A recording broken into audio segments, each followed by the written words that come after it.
Asus Rog Zephyrus G14 2022 review.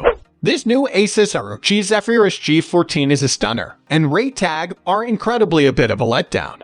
Well, I anticipate the preference to be excessively expensive than a Razer Blade.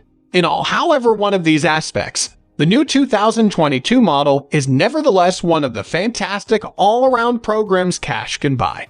Well, if I talk about its specifications, it's one of AMD over-the-top Ryzen 6000 series chips. But these days it is not as great and bright as it once was, since it's actually struggling over improving clocks and isn't really all that relevant when it comes to the very top of the red team cell processors.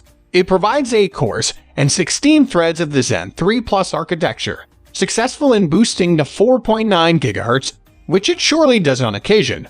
So that is extra than appropriate by way of me. Furthermore, the Steam Deck Aerith APU comes with just 8 cores and is surprisingly capable of 800p gaming.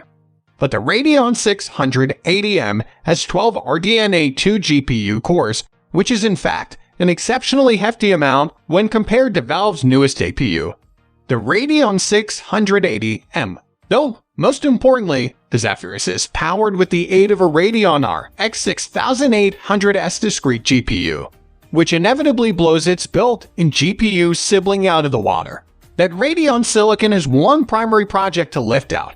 Hit the G14's 120Hz refresh charge as regularly as feasible whilst gaming. Thankfully, AMD RX 6800S is greater than capable of that task in masses of video games and genuinely pushing extra than your typical 6 diffs and many more, though it has its work reduced for it. In addition, the Zephyrus G14 comes with a 2560 by 1600 display that is 16 by 10, so you have a lot of screen area to play with while surfing the internet or editing photos. However, it does make the GPU work harder to maintain the body price. The RX 6800S makes rapid work of our benchmarking suite, and I have to say I'm heartily impressed with the G14's gaming performance overall. That's even except for turning to the extra aggressive turbo preset. I examined the entirety with the well-known performance mode. It's capable of topping the frame rate of RTX 3080 and RTX 3070 cell chips incredibly a whole lot throughout the board. And whilst it does slip under the RTX 3080 tie in the Razer Blade 17, that is a ton large laptop with a large charge tag. When it is running smoothly, the G14's excessive refresh and high-resolution panel additionally seem fantastic. Being such a brilliant and colorful IPS screen on this model, you genuinely get to soak in each and every detail. The one slip-up I was once pretty amazed through was the battery lifestyle on the G14.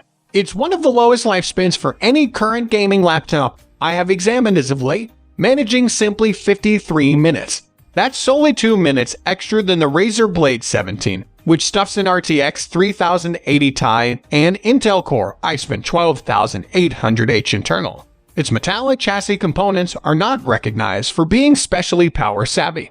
The G14 has misplaced that high quality of being especially affordable for what you get. 2. Even if you do get stellar overall performance out of it, perhaps one purpose for that is the inclusion of 32 GB of DDR5, RAM 16 GB that is soldered to the board, and the different 16 GB connected through detachable SO-DIMM from the underside of the laptop. That's not cheap memory. DDR5 costs have rarely settled down because the memory well-known was once brought to the ultimate year, and 32 GB is a bounty of high-performance memory by way of evaluation to most gaming PC today. Though I'm pleased to see DDR5 make its way into the cell gaming market, I think with that comes to a top rate whilst it is early in the new tech cycle. It's no longer like DDR5 is genuinely doing heaps for our gaming overall performance proper now either. However, we'll simply have to endure with it for the time being till expenditures hopefully drop. The productiveness and CPU overall performance of the G14 warrants some reward here, and it truly is going to be partly down to that rapid memory as well. It does a lot to assist unlock the full achievable of that AMD Ryzen 9 6900HS chip. Single-threaded Cinebench rankings are impressive. Multi-core ratings way up there, and whilst you are possibly no longer going to word a real distinction in the top laptops all through a video call, the G14's PC Mark 10 rating was sky high too. And there are additionally some upgrades to the 2022 G14 model that I'm a fan of past its faster, higher silicon. One of my preferred things about the G14 is the title. It is a 14-inch laptop. The combination of display screen actual property and compact size is a superb between for bulkier 15 and 17-inch designs, and is no longer pretty as compromised as a 13-inch model can feel. But the huge factor with the 2022 model of the G14 is that the 14-inch size has been geared up with a larger 16:10 factor ratio than the preceding model's 16:9 panels. The new G14 is simply that little bit greater, commanding of the whole bezel area accessible to it.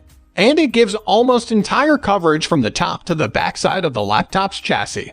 And before you suppose you are not going to get a great deal out of the greater area in gaming, it is surely discovered especially frequently in a game's preferences menu nowadays. Even the Steam Deck's rocking 16:10, so simply the cool children at Valve are all for it. You'll discover most video games are pleased to run at the barely much less frequent 2560x1600 resolution except black bars or something of that sort. Though it's not the case in the world, you have to game at ordinary all 1440p with them there. The different primary enhancement of this system over the preceding ones is the inclusion of a webcam in the top bezel. This is a 720p webcam, and the shade is first rate and pretty nicely calibrated out of the box. That means you may not experience a loss in an assembly or over Discord.